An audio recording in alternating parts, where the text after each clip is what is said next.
So let's talk about one of the biggest questions out there, right? What is God's will for my life? I mean, people have wrestled with that for centuries. But in this explainer, we're going to break down a surprisingly direct and, frankly, powerful framework for finding the answer. But to get us started, I've actually got a question for you. Who do you think are the most influential people on the entire planet right now? Just take a second. Who really comes to mind? I'm willing to bet your mind probably jumped to the usual suspects, right? You know, heads of state commanding armies, maybe those tech billionaires who shape our daily lives, or even brilliant scientists who are completely changing how we see the universe. These are the people we usually think of when we hear the words power and influence. But the source we're diving into today, it proposes a completely different answer. And it's one that kind of challenges our entire idea of what power even is. Here it is. The core idea is that true influence doesn't come from worldly power at all. It comes from knowing how to get your prayers answered. I mean, just think about that. It's the ability to, and I'm quoting here, release the omnipotence of God into situations. Now, that is a radical idea. That history isn't just shaped in boardrooms and on battlefields, but by people in prayer. So, if that's the claim, how do you do it? How does a person become that influential? Well, our source points to a prayer that's familiar to literally billions of people as the actual blueprint. The suggestion here is that the Lord's Prayer isn't meant to just be a script we recite from memory. Nope. Instead, it's a framework for completely reordering our priorities. It's a step-by-step guide to get our thinking in line with God's, and it all starts with those very first two words. See, when you start with Our Father, the whole dynamic of prayer completely changes. You're not just talking to some distant, impersonal force or, some mechanistic view of the universe. You're speaking to a person who has defined the relationship as a father to a child. And that's the foundational shift. And the framework just builds from there. Notice that the very first request we're told to make isn't for our own stuff. It's your kingdom come.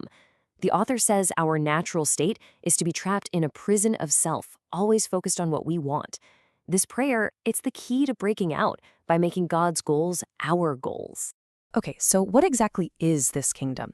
The author is really clear here. It's not just a social gospel or, fixing everyone's material needs, even though love should absolutely motivate us to do that. He defines it based on Scripture as the establishment of righteousness, peace, and joy. It's an internal reality, first in the hearts of believers, that then becomes an external reality in the world. And this leads us to the crucial third step. Saying your will be done is the ultimate act of surrender. It's you explicitly saying, not my will. According to our source, this is a statement of total trust, even when that means walking into difficult situations and completely letting go of our own plans. But this idea of surrender isn't just some mental exercise. It requires a specific, practical action, one the Bible lays out as the key to making this whole thing real in our lives. He points to the Apostle Paul's instruction in the book of Romans as the how-to manual. I mean, after all these chapters of deep theology, Paul asks a pretty simple question. Okay, in light of everything God has done, what should we do? And the answer is both profoundly simple and deeply challenging. Present your body a living sacrifice. So what on earth does it mean to be a living sacrifice? Well, it's a single decisive act. It means consciously placing your entire life, your body, your career, your relationships, all of it, on God's altar. It's a complete and total transfer of ownership. And the source really drives this point home with a powerful image. Once a sacrifice was on the altar, that was it. The person who brought it had no more claim to it. It belonged to God. Period. In the same way, when you make this commitment, it's like you're hearing God say, from now on, you don't own your body. I do. And I take full responsibility for it. Now, I know this might sound a little abstract, but the author gives two pretty dramatic historical examples where he believes this exact principle of surrendered prayer directly changed the course of entire nations. The first story actually comes from his own experience during World War II. The British Army was in this demoralizing retreat across North Africa. The fate of the Suez Canal, and really the whole Middle East, was just hanging in the balance. And the leadership, in his words, was irresponsible and undisciplined. So, as a young Christian in the army, he didn't even know what to pray. So he just asked God to show him. And the prayer he was given wasn't simply, hey, God, help us win. It was a totally selfless prayer focused completely on God's glory.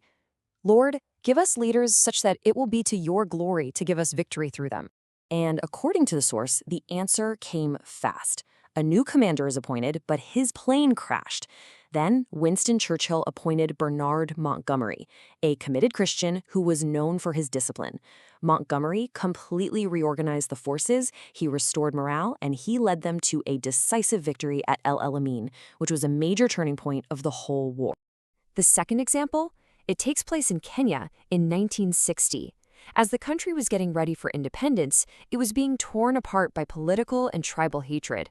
The experts were all predicting a bloody civil war, just like the one that had just destroyed the Belgian Congo. But at a youth convention, 300 young people were challenged to pray for their nation. They did, and one of them had a vision of red horses, representing cruelty, turning back.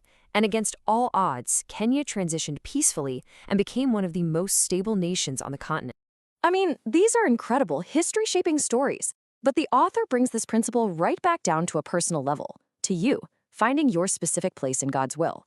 This quote right here really sums up the entire paradigm shift.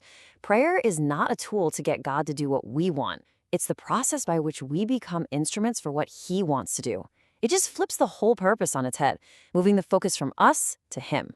So the ultimate takeaway is this.